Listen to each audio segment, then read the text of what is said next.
السلام عليكم ورحمة الله تعالى وبركاته. مشاهدي الكرام.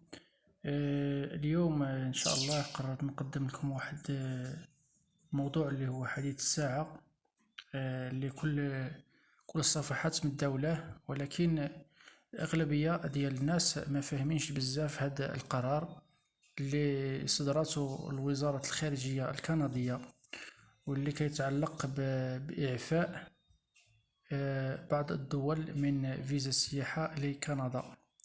من بين هاد الدول كانت مؤخرا إعفاء المغرب، وكثير من المغاربة حسبوا بأن تم الإعفاء ديالهم، ولكن غادي نشرح لكم المفهوم الصحيح.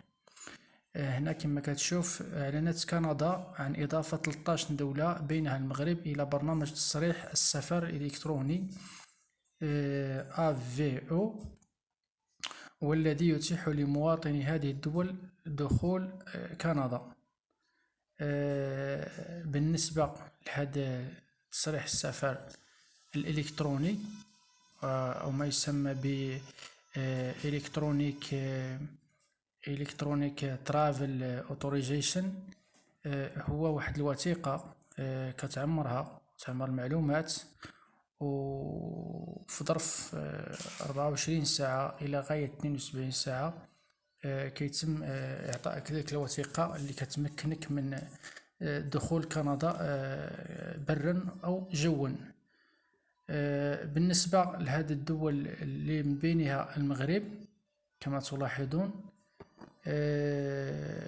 عندنا الناس اللي معفيين هما الناس اللي عندهم كانت عندهم إما فيزا السياحة لكندا، يعني في هذه العشر السنوات الأخيرة،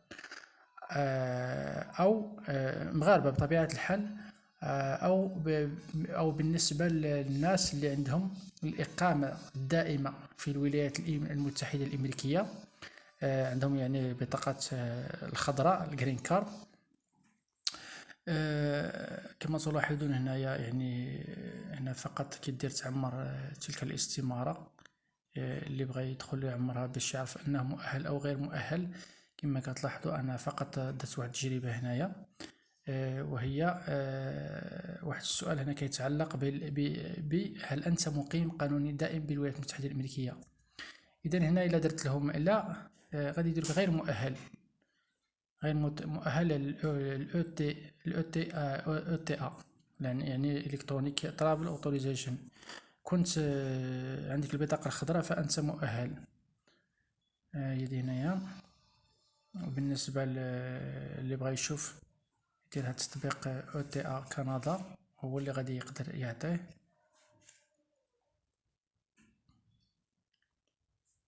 إذن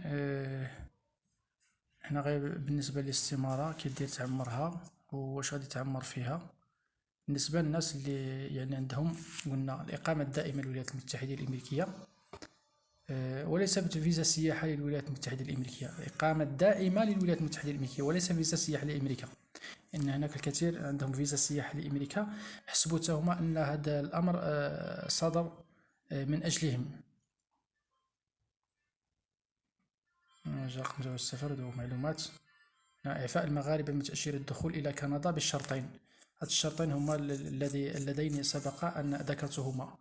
بزاف كيشوفوا الإعلام بحال هكذا كيقولك راه المغاربة تعفاو من تأشيرة الدخول، إذن كلشي غادي يمشي لكندا. وإنما هو كما قلت أن هاد الشرطين، إما تكون كانت عندك فيزا سياحة لكندا في هاد العشر السنوات الأخيرة، هذا الشرط الأول.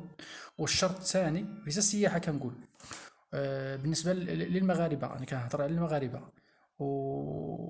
والشرط الثاني هو أنها تكون عندك البطاقة الخضراء أو بطاقة الإقامة الدائمة للولايات المتحدة الأمريكية، يعني مغربي وعندك الجرين كارد. إذا أنت تستفد من هذا الإعفاء هذا بملء تلك الاستمارة فقط. إذا أشكركم على حسن المشاهدة، وإلى اللقاء إن شاء الله في فيديو آخر